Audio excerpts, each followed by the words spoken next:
Hello everyone, welcome to Uttarakhand Adhyapak. आज की जो हमारी वीडियो है ये रहने वाली है आपकी लेक्चरर वैकेंसी को लेकर।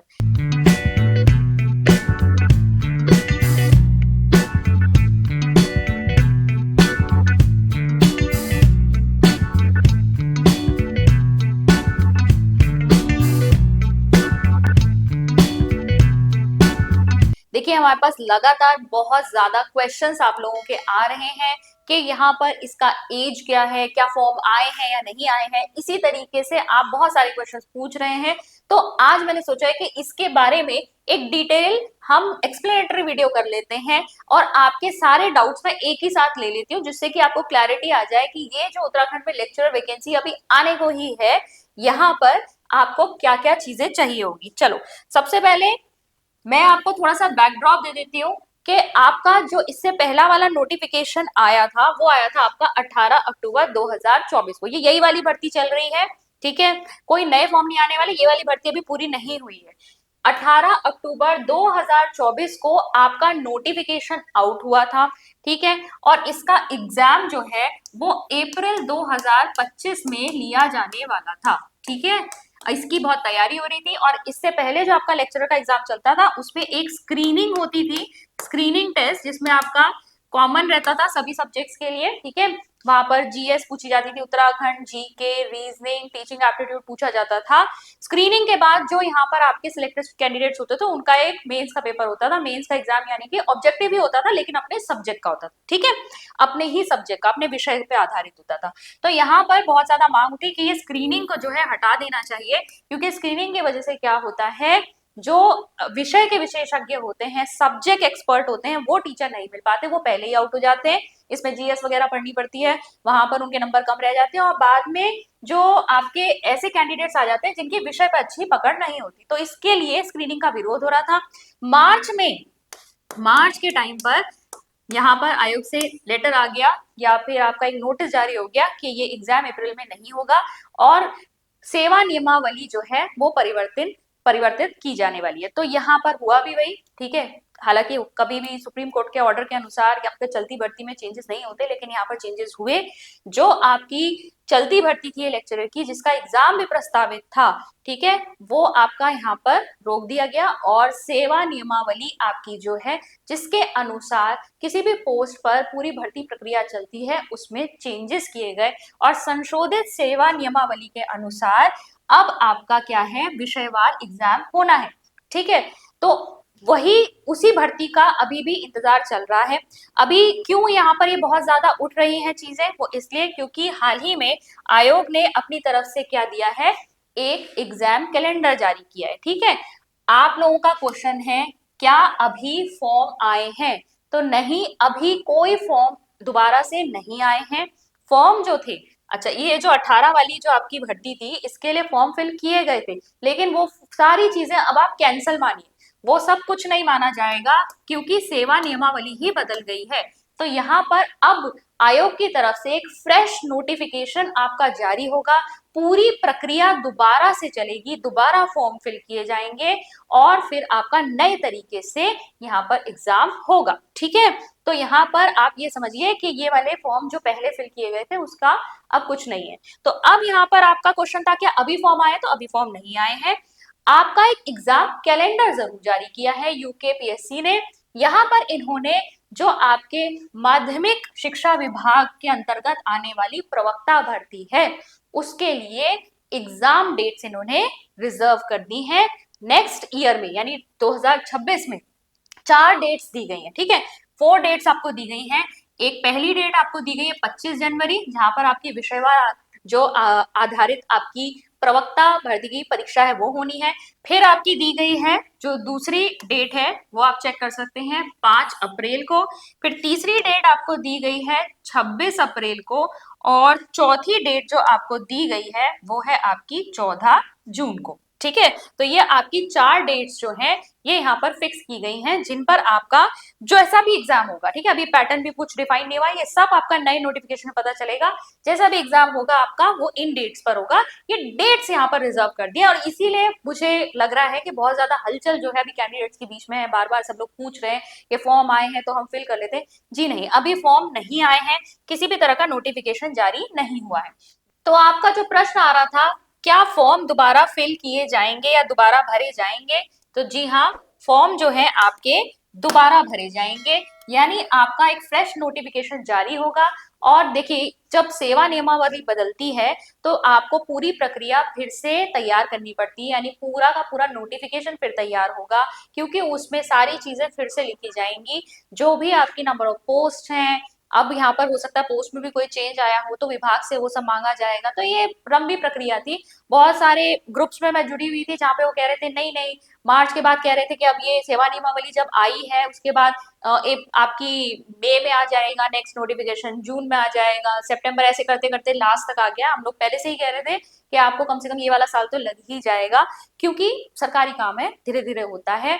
ठीक है, यहाँ पर आपको पूरा नोटिफिकेशन फिर से ड्राफ्ट करना है, विभाग से पूरी आपको फिर से रिक्तियां मांगनी है, और फिर यहाँ पर पेपर पैटर्न आपको डिसाइड करना है, क्योंकि ये तो बोल दिया कि आपकी विषय आधारित परीक्षा होगी, लेकिन किस तरीके से होगी, क्या पैटर्न होगा, कितने मार्क्स का होगा, ठीक है, ये अभी कुछ भी यहाँ पर श्योर नहीं था।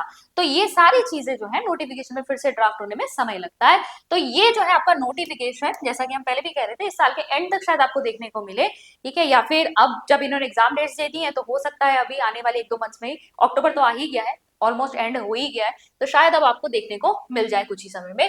ठीक है, डेट्स के अकॉर्डिंग अब डेट्स आ गई है, तो फिर यहाँ पर जो एग्जाम डेट्स इन्होंने दी है उसके अकॉर्डिंग तो अब इन्हें नोटिफिकेशन दे देना चाहिए, तभी जो स्टूडेंट्स हैं वो प्रिपेयर हो पाएंगे। भाई एक एग्जाम तो जनवरी में ही है ना, तो जनवरी के लिए अगर प्रिपेयर करना है तो पैटर्न तो पता चले कि यहाँ पर आपका किस तरीके से आपको तैयारी करनी है। हालांकि ये लोग ये चीज साफ कर चुके हैं कि आपका विषयवार होने वाला है, यानी कि आपको अपना सब्जेक्ट भी पढ़ना है। चलिए आगे बढ़ेंगे और डाउट्स आपके क्लियर करते हैं। फॉर्म दोबारा भरे जाएंगे, तो हाँ, आपके फॉर्म दोबारा भरे जाएंगे। दूसरी चीज, आप आयु सीमा की बात कर रहे थे कि ऐसा हो सकता है भाई बहुत सारे लोग जिन्होंने पहले नोटिफिकेशन फिल किया था उनकी एज जो है अब अधिक हो गई है, ठीक है, हो सकता है उस समय वो 42 के थे, तो अब दोबारा जब नया नोटिफिकेशन आएगा तो फिर उनकी वो ओवर एज हो चुके होंगे। तो देखिए ऐसा कुछ नहीं है यहाँ पर, क्योंकि यहाँ पर सरकार की तरफ से ही हुआ है ये, मतलब आयोग ने यहाँ पर जो है सारी चीजें परिवर्तित की हैं, ठीक है, सरकार ने सेवा नियमावली बदली है। तो यहाँ पर जो आयु सीमा के लिए हमारे अकॉर्डिंग यहाँ पर जो आपका ईयर देंगे या कट ऑफ ईयर जो आपका जहां से आप आयु कैलकुलेट करते हैं वो पीछे का ही देंगे, तो उनको अलाउ किया जाएगा, ठीक है, उनको ओवर एज नहीं माना जाएगा। और ऐसा इन भर्तियों में होता है कि जो आपके पहले जिन्होंने फॉर्म फिल किए थे उन्हें तो दोबारा फॉर्म फिल करने का मौका जरूर दिया जाएगा, ओवर एज का यहाँ पर मुझे नहीं लगता, और ऐसा हुआ है, ठीक है, ये हम अपने एक्सपीरियंस के बेसिस पे कह रहे हैं, ऐसा हुआ है कि ओवर एज होने के बेसिस पर उनको हटा दे, अब ऐसा नहीं होगा। जिन्होंने पहले फॉर्म फिल किया है उनसे मेरे ख्याल वही भरवाएंगे, और जो उनकी फीस है वो वही वाली रहेगी जो वो पहले फिल कर चुके हैं, ठीक है, यानी उनसे फीस दोबारा नहीं दी जाएगी। नए कैंडिडेट फॉर्म फिल कर सकते हैं या नहीं?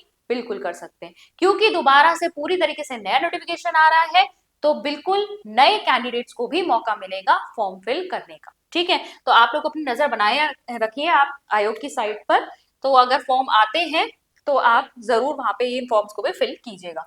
आयु सीमा के लिए जैसा कि मैंने कहा कट ऑफ ईयर वो पहले का ही देंगे, पर क्या देंगे अब वो नोटिफिकेशन में ही क्लियर होगा। तीसरी चीज जो आपका आ रहा था, शैक्षिक अर्हता क्या होती है। भाई शैक्षिक अर्हता हम देख लेते हैं एक बार।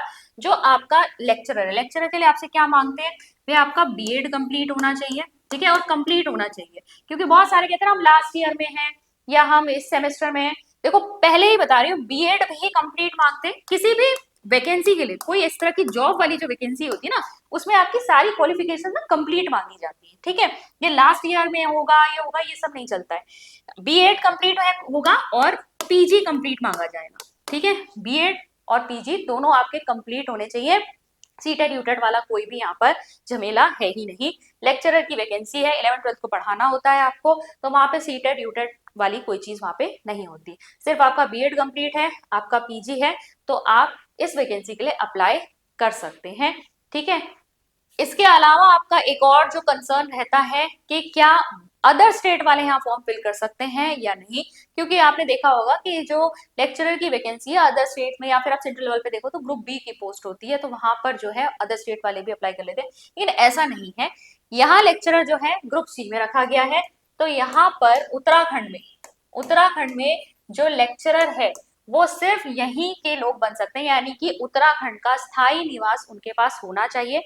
देखिए इसके अलावा भी ना आपके नोटिफिकेशन में कई सारे पॉइंट्स मेंशन्ड होते हैं और उसमें लिखा होता है कि आप कोई भी एक एलिजिबिलिटी जो है वो फुलफिल कर रहे हैं। तो एक एलिजिबिलिटी ये है कि आपके पास स्थायी निवास होना चाहिए, ये नहीं है तो आपका यहाँ एम्प्लॉयमेंट एक्सचेंज में नाम होना चाहिए, ये भी नहीं है तो अक्सर इसमें होता है कि आपने 10th और 12th यहाँ से किया हो। ठीक है, इसके अलावा भी एक दो पॉइंट्स हैं, तो जब नोटिफिकेशन आता है ना तो ये एलिजिबिलिटी वाला पॉइंट जो है उसको आप जरा क्लियरली एक बार अच्छे से चेक कर लिया करो, तभी आपको समझ में आएगा कि यहाँ पर कौन एलिजिबल है और कौन नहीं, क्योंकि इसमें ना बहुत ज्यादा विवाद हो जाता है। ठीक है, कमेंट सेक्शन में भी बहुत सारे लोग इधर उधर की बातें करने लग जाते हैं, मैंने देखा है। तो अगर आप ऑथेंटिक चीज जो आपकी ओरिजिनली नोटिफिकेशन में लिखी हुई है उसको पढ़ेंगे तो आपका यहाँ पे से सारा डाउट जो है वो क्लियर हो जाएगा। अदर स्टेट अप्लाई नहीं कर सकते, ये फॉर श्योर है, अदर स्टेट वाला यहाँ पे नहीं भरेगा, उसमें केस अलग हो जाते हैं। ठीक है, तो हमने यहाँ पर आपका फॉर्म के विषय में डिस्कस कर लिया, इसके अलावा आपकी एज के बारे में डिस्कस कर लिया, शैक्षिक अर्हता क्या होनी चाहिए वो हमने डिस्कस कर लिया। नेक्स्ट है आपका सिलेबस। देखिए यहाँ पर आपकी जो सेवा नियमावली नई संशोधित होकर आई थी उसमें साफ लिखा था कि एक तो आपका एग्जाम जो है, ठीक है, आपका जो एग्जाम है उस वो सिर्फ सब्जेक्ट बेस्ड होगा, सब्जेक्ट बेस्ड होगा, विषय आधारित होगा।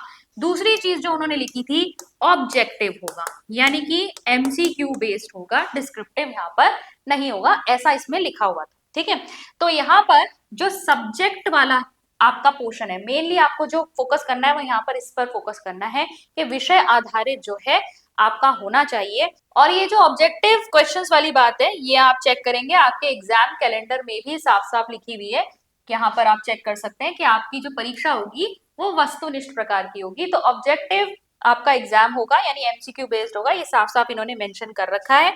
ठीक है, अब आपको जो ध्यान देना है वो किस पर देना है, अपने विषय पर देना है। ठीक है, जो भी विषय आपने पोस्ट ग्रेजुएट लेवल पर पढ़ा हो उसके ऊपर आपसे क्वेश्चन पूछे जाएंगे। तो अब आपको तैयारी कौन सी करनी चाहिए, देखो तैयारी आपको करना चाहिए आपने ग्रेजुएशन में, ठीक है, ग्रेजुएशन में जो भी पढ़ा है उस सब्जेक्ट से रिलेटेड आप अप्लाई किसके लिए कर सकते हैं, जो सब्जेक्ट आपने पीजी में पढ़ा है आप उसी सब्जेक्ट के पोस्ट के लिए अप्लाई करेंगे।